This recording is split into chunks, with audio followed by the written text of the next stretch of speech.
Hello, I am Judy, and I selected Elaboration Likelihood mode. And so when I think about elaborate, is to, means to take time and really think about something. So let me give you an example.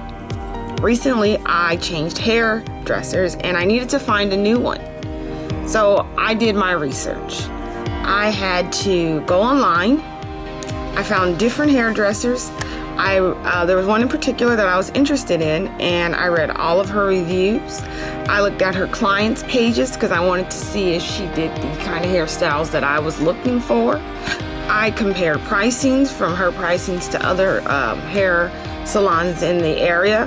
And then I also considered the location. How long is it going to take me to get there? Am I going to be in traffic? What hours and days is she available to do hair? And so I did a lot of extensive research for this. But how often do we conduct that much research for a product or a service? Not all the time. But if you are doing that much research, then you're doing what is called central route processing. You're paying extra attention to extra details because you want to be sure that you're going to make the right decision. But on the other hand, some people, and myself included, we make decisions on what's called the peripheral route. They don't do much research at all. Now, there's been plenty of times I've made decisions when I didn't really do any research. It means you just go with what looks nice or what you've heard from other people or someone else. People like this are paying attention to the peripheral information.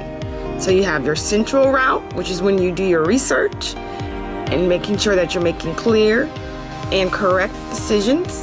And then you have your peripheral route, which is when you're just kind of basing your decision on just kind of like an instant process. You're not really taking the time to figure out all the logistics and information.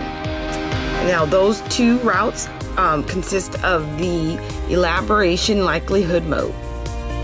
So the elaboration likelihood model is a general theory about attitude change. And the key scholars in it were Richard E. Petty and John T. Cacioppo.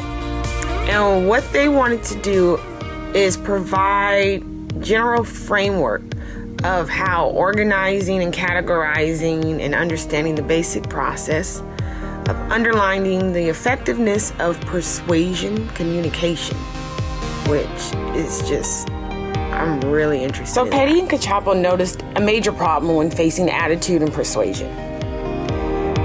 They noticed that there was a minimal agreement regarding if, when, how the recipient and how the message was being delivered, and if that affected attitude change. So they developed the elaboration likelihood model as their attempt to account for communication-induced attitude. I know I'm saying attitude a lot, but attitude is the main function of this theory. And so they suggested that different findings in their theory about attitude persistence and how it could be viewed as stressing one of the two routes, which is either central or peripheral. And so that's what makes up the elaboration likelihood model. What characteristics are functions